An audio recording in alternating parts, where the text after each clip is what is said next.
नमस्कार, कैसे हैं आप सभी। Right info club job series के इस वीडियो में आप सभी का स्वागत है। आप सभी के लिए बहुत अच्छी खबर है।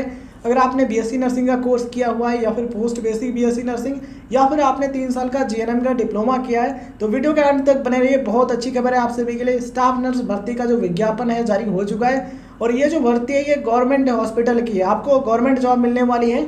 इसमें किस तरीके से अप्लाई करना है, अप्लाई करने के लिए क्या क्या चीज़ें ज़रूरी हैं और बहुत सारी चीज़ें जो कि हैं आप सभी के लिए इंपॉर्टेंट है वो हम आपको बताने वाले हैं। अगर आप जानना चाहते हैं तो वीडियो के अंत तक बने रहिए। अगर आप वीडियो को लास्ट तक देख लेते हैं तो कोई भी कंफ्यूजन नहीं रहने वाला है। तो चलिए साथियों चलते हैं कंप्यूटर की स्क्रीन पर सारी चीज़ें आपको बताते हैं। तो जब आप गूगल पर सर्च करेंगे GIMS देन आपको वेबसाइट दिख जाएगा gims.ac.in। इस पर क्लिक करेंगे देन आप इस पेज पर आ जाएंगे एंड यहाँ पर आपको रिक्रूटमेंट का सेक्शन दिख जाएगा। इस पर क्लिक करेंगे तो जितने भी यहाँ पर भर्ती प्रक्रियाएँ हो रही हैं उनके जो विज्ञापन है आपको देखने को मिल जाएंगे। अगर हम बात करें स्टाफ नर्स की तो अक्टूबर 2023 लिखा हुआ है डेट में। उसके सामने आप देखेंगे तो लिखा है staff nurse recruitment for GIMS greater Noida. तो इस पर जब आप क्लिक करेंगे तो कुछ इस तरीके से जो विज्ञापन है ओपन हो जाएगा। साथियों ये जो विज्ञापन है 8 अक्टूबर 2023 को न्यूज़पेपर में आया था बट अब ये ऑफिशियल वेबसाइट पर भी आ चुका है एंड जितनी भी सारी चीज़ें हैं वो यहाँ पर मेंशन की गई हैं। तो बात करते हैं कितने पदों के लिए जो भर्ती है हो रही है। तो साथियों यहाँ पर आप देख पा रहे हैं मेंशन है भर्तियाँ अलग अलग कैटेगरी के कैंडिडेट्स के लिए। पद का नाम है स्टाफ नर्स और SC कैटेगरी जो कैंडिडेट्स हैं उनके लिए जो सीटें हैं जो भर्तियाँ हैं वो कितनी हैं 54 है यानी कि 54 और ST कैटेगरी कैंडिडेट्स के लिए 5। अगर आप एक OBC कैटेगरी कैंडिडेट्स हैं देन 69 हैं और EWS कैटेगरी कैंडिडेट्स के लिए 25 और UR कैंडिडेट्स के लिए 102 पद हैं। कुल मिलाकर के 255 पद हैं। पे लेवल की बात करें, वेतनमान की बात करें तो लेवल 7 है एंड बेसिक पे 44,900 से 1,42,400 है। वहीं अगर हम बात करें कि स्टार्टिंग में आपको सैलरी कितनी मिलेगी इन हैंड यानी कि जितने भी अलाउंसेज मिलेंगे उनको ऐड कर दें और जो जितना भी डिडक्शन होना जो उसमें टैक्स कटेगा उसको हटाकर एक फाइनल अमाउंट जो मिलेगा लगभग आपको 60,000 रुपये मिलेगा। 59,000 कुछ रुपये बनता है। मान लीजिए आप 60,000 आपको मिलेगा स्टार्टिंग में इन हैंड। ठीक है, तो बहुत अच्छी सैलरी है स्टार्टिंग में और एक्सपीरियंस बढ़ता जाएगा देन आपकी जो सैलरी है और भी ज़्यादा होने वाली है। इसके अलावा और भी कई सारे फायदे होते हैं। तो सैलरी को लेकर के टेंशन नहीं लेना है। सैलरी ठीक है, बस आप एग्जामिनेशन को क्लियर कीजिए अच्छे तरीके से तैयारी करके और सिलेक्शन लीजिए। हमारी तरफ से आप सभी को शुभकामनाएं। आइए डिटेल में अन्य चीज़ों के बारे में बात करते हैं। तो यहाँ पर आप देख पा रहे हो एग्जामिनेशन के बारे में बहुत सारी जानकारी दी गई है। देखिए साथियों यहाँ पर लिखा हुआ है परीक्षा अंग्रेजी और हिंदी दोनों भाषाओं में होगी। तो अगर आप हिंदी वाले स्टूडेंट हैं, हिंदी में ज़्यादा अच्छे तरीके से चीज़ों को आप पढ़ सकते हैं, एग्जामिनेशन को क्लियर कर सकते हैं तो आप हिंदी में एग्ज़ाम को दे सकते हैं, कोई भी दिक्कत आपको नहीं होगी। और अगर आप इंग्लिश में अच्छे तरीके से कर सकते हैं तो आप इंग्लिश में भी एग्जामिनेशन को दे सकते हैं। तो यहाँ पर दोनों भाषाओं की बात की गई है, हिंदी और अंग्रेजी दोनों में से किसी भी एक लैंग्वेज में आप एग्ज़ाम को दे सकते हैं, आपको मौका दिया जाएगा। अगर हम बात करें साथियों ये जो एग्जामिनेशन है किस टाइप का होने वाला है तो कंप्यूटर बेस्ड एग्जामिनेशन यानी कि CBT होगा। कंप्यूटर पर आपको एग्जाम देना होगा। अब यहाँ पर कुछ स्टूडेंट ये कह सकते हैं कि सर क्या घर पर बैठकर एग्जाम दे सकते हैं, तो ऐसा नहीं होता है। आपको एग्जामिनेशन सेंटर पर जाना होगा, वहाँ पर आपको कंप्यूटर पर एग्जाम देना होगा। ठीक है, तो इस तरीके का सिस्टम होता है। बात करें पेपर कितने घंटे का होगा तो 2 घंटे का पेपर होगा यानी कि 2 घंटे का समय आपको मिलेगा पेपर को हल करने के लिए। 100 अंकों की परीक्षा होगी यानी कि जो पेपर है 100 नंबर का होगा। इसमें आपको MCQ यानी कि मल्टीपल चॉइस टाइप क्वेश्चन देखने को मिलेंगे। बहुविकल्पी प्रकार के प्रश्न होंगे यानी उसमें आपको एक क्वेश्चन होगा, उसके ऑप्शंस होंगे तो उनमें से जो सही होगा उस पर आपको टिक करना होगा। ठीक है, तो इस तरीके का एग्जाम का जो पैटर्न है वो रहने वाला है। 80 प्रश्न जो हैं ये आपके थ्योरी पोर्शन से होंगे यानी कि सैद्धांतिक ज्ञान से होंगे। किससे? नर्सिंग की फील्ड से रिलेटेड होंगे। ध्यान रखिएगा आप नर्स बनने जा रहे हैं, स्टाफ नर्स, तो नर्सिंग की फील्ड से थ्योरी पोर्शन से आपको 70% नहीं 80% क्वेश्चन देखने को मिलेंगे। कितने मिलेंगे? 80% यानी कि 80% क्वेश्चन होंगे आपके थ्योरेटिकल और 20% होंगे व्यवहारिक ज्ञान से यानी कि जो नर्सिंग की फील्ड में प्रैक्टिकल नॉलेज है उससे संबंधित 20% क्वेश्चन पूछे जाएंगे।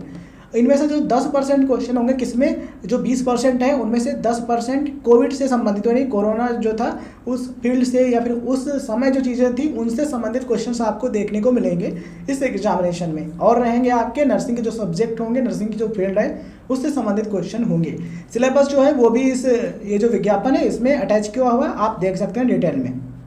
ठीक है, तो परीक्षा दोनों भाषाओं में होगी। अगर हम बात करें साथियों की नेगेटिव मार्किंग है या फिर नहीं तो इसमें नेगेटिव मार्किंग नहीं है। यहाँ पर बिल्कुल क्लियर मेंशन किया गया है कोई नकारात्मक अंकन नहीं होगा। तो बहुत बढ़िया है, इसमें आप तुक्का भी लगा सकते हैं अगर आप लगाना चाहते हैं। ठीक है, तो ये सारी चीज़ें हैं। बात कर लेते हैं एग्जामिनेशन सेंटर्स की। तो ये जो आपका PDF है इसमें आप लास्ट में देखेंगे, देन आपको एग्जामिनेशन के जो सेंटर्स हैं उनके बारे में जानकारी मिल जाएगी कि एग्जामिनेशन के जो सेंटर्स हैं वो कहाँ कहाँ पर होंगे। तो देख लेते हैं कहाँ कहाँ पर हैं। तो यहाँ पर आप देख पा रहे the name of the cities in which the examination will be held are as follows. तो यहाँ पर आप देख पा रहे हैं नोएडा में आपका एग्जाम सेंटर होगा, लखनऊ में, गोरखपुर में, मेरठ, गाजियाबाद, ग्रेटर नोएडा, आगरा, प्रयागराज, बरेली, कानपुर, मुजफ्फरनगर, वाराणसी, अलीगढ़, झांसी, मुरादाबाद। ठीक है, तो ये एग्जामिनेशन के सेंटर्स होंगे। अब यहाँ पर एक सवाल ये भी आता है कि ये जो भर्ती है इसमें यूपी के अलावा अदर स्टूडेंट्स अप्लाई कर सकते हैं या फिर नहीं कर सकते हैं। तो देखिए, अगर आप उत्तर प्रदेश के रहने वाले हैं तब भी आप अप्लाई कर सकते हैं। यूपी के अलावा किसी अदर स्टेट या फिर यूनियन टेरेटरी यानी कि यूटी के रहने वाले कैंडिडेट हैं तब भी आप अप्लाई कर सकते हैं, क्योंकि यहाँ पर ये जो नोटिफिकेशन है इसमें ऐसा लिखा हुआ है। यहाँ पर भारत के नागरिकों की बात की गई, यहाँ पर कुछ ऐसा नहीं बताया गया है कि इसमें केवल यूपी वाले ही अप्लाई कर सकते हैं। तो देखिए यहाँ पर क्या लिखा हुआ है, स्टार्टिंग में ही आपको देखने को मिल जाएगा।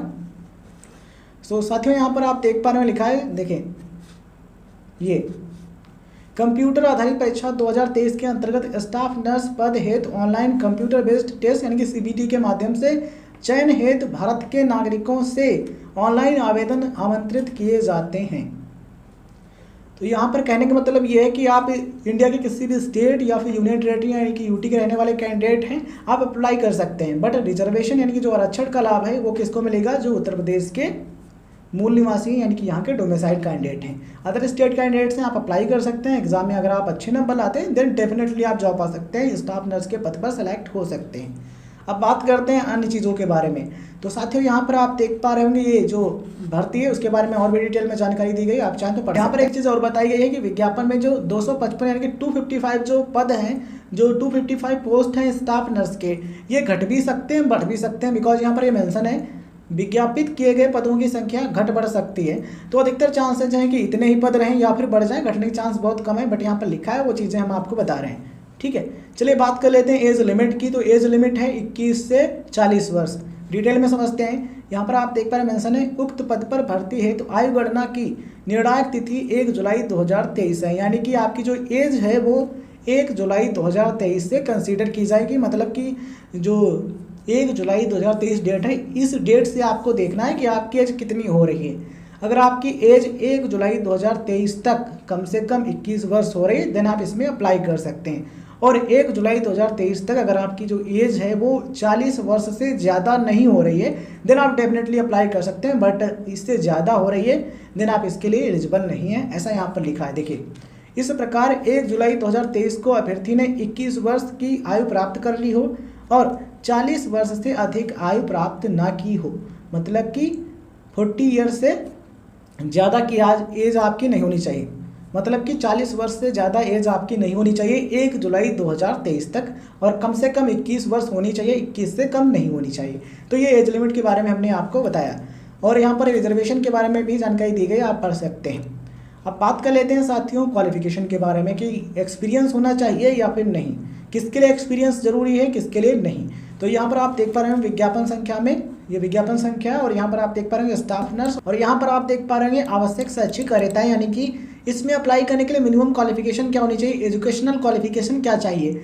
देखिए साथियों, अगर आपने किसी भी मान्यता प्राप्त संस्था से यानी किसी भी मान्यता प्राप्त कॉलेज से या फिर यूनिवर्सिटी से अगर आपने 4 साल का BSc नर्सिंग का कोर्स किया है, या फिर आपने 2 साल का पोस्ट बेसिक BSc नर्सिंग का कोर्स किया है, या फिर आपने 3 साल का नर्सिंग में डिप्लोमा यानी कि JNM नर्सिंग का कोर्स किया है, और JNM वालों के लिए ज़रूरी है कि उन्होंने कम से कम 2 साल का एक्सपीरियंस लिया हो, मतलब कि 2 साल काम किया हो कम से कम 50 बेड वाले हॉस्पिटल में, तभी आप इसमें अप्लाई कर सकते हैं। देखिए, अगर आपने BSc नर्सिंग का कोर्स किया है 4 साल का, अगर आपने पास कर लिया है अच्छे नंबरों के साथ में, जो पासिंग मार्क्स हैं उनके साथ में, आप इसमें अप्लाई कर सकते हैं। एक्सपीरियंस नहीं ज़रूरी है, किसके लिए, BSc नर्सिंग के लिए। अगर आपके पास है तो अच्छी बात है, नहीं एक्सपीरियंस है, 4 साल का BSc नर्सिंग अगर आपने किया तो इसमें डेफिनेटली अप्लाई कर सकते हैं विदाउट एक्सपीरियंस भी। और अगर आपने पोस्ट बेसिक BSc नर्सिंग का कोर्स किया बिना एक्सपीरियंस के भी आप अप्लाई कर सकते हैं। बट अगर आपने JNM नर्सिंग का कोर्स किया है तो कम से कम 2 साल का एक्सपीरियंस आपको होना चाहिए। कम से कम 2 साल अगर आपने काम किया है कम से कम 50 बेड वाले हॉस्पिटल में, तभी आप इसमें अप्लाई कर सकते हैं। तो JNM के लिए 2 एक्सपीरियंस मांगा गया है, यानी कि 2 साल का एक्सपीरियंस यहाँ पर मांगा गया है, तभी अप्लाई कर सकते हैं। अब हम आपको बताते हैं कि इसमें किन किन चीज़ों से क्वेश्चंस पूछे जाने वाले हैं, यानी कि इसका क्या सिलेबस है।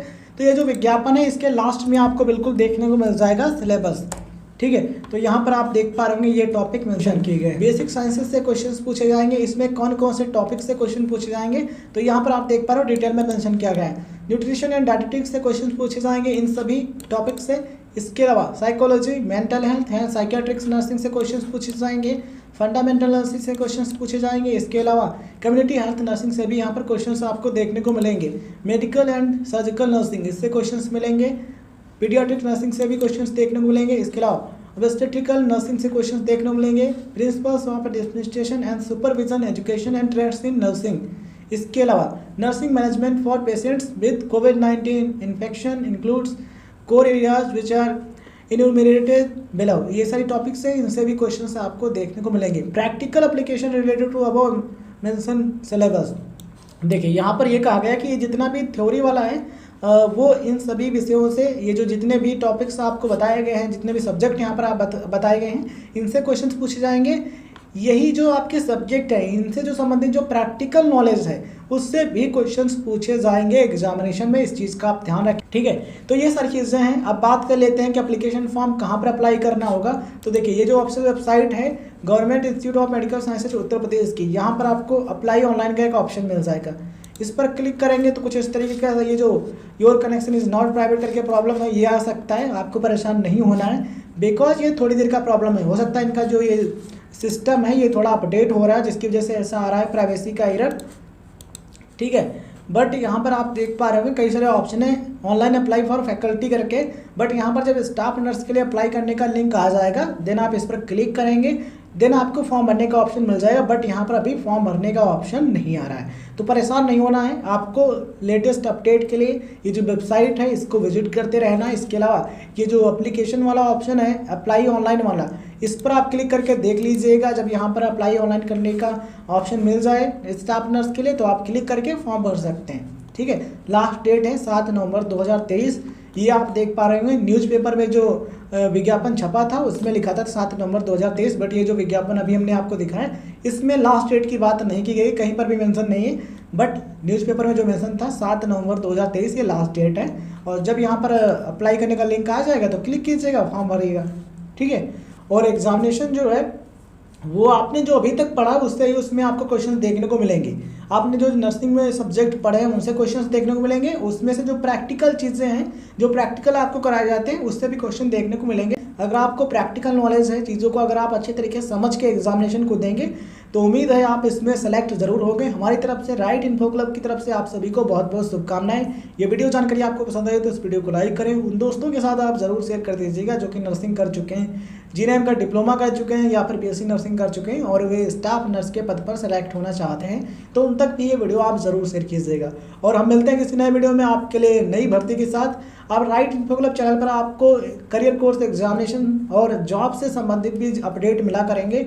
जो वीडियोज़ हैं भर्ती के वो भी दिखेंगे, क्योंकि देखिए क्या है कि बहुत से स्टूडेंट्स 2-3 साल पहले वीडियो देखे हमारा, ठीक है, उन्होंने कोर्स किया, अब उनको क्या चाहिए जॉब, ऐसे में उन्हें अलग जाना पड़ता था। बट हमने अब इस चैनल पर जॉब की भी शुरुआत करती है कि जॉब से रिलेटेड जो वीडियोस हैं गवर्नमेंट एंड प्राइवेट सेक्टर के वो भी हम आपको इस पर उपलब्ध कराने का प्रयास कर रहे हैं। सो हमारी तरफ से आप सभी को शुभकामनाएं। अच्छे तरीके से तैयारी कीजिए। अगर आप मेहनत करते हैं, अगर आप दृढ़ निश्चय दृढ़ संकल्प के साथ मेहनत करते हैं और प्रयास करते रहते हैं तो डेफिनेटली आप सेलेक्ट होंगे। शुभकामनाएं। भगवान आप सभी का भला करे। God bless you all. आप चीज़ें अच्छे तरीके से करें और आप अपने जीवन में बहुत अच्छा करें। शुभकामनाएं। धन्यवाद। जय हिंद, जय भारत।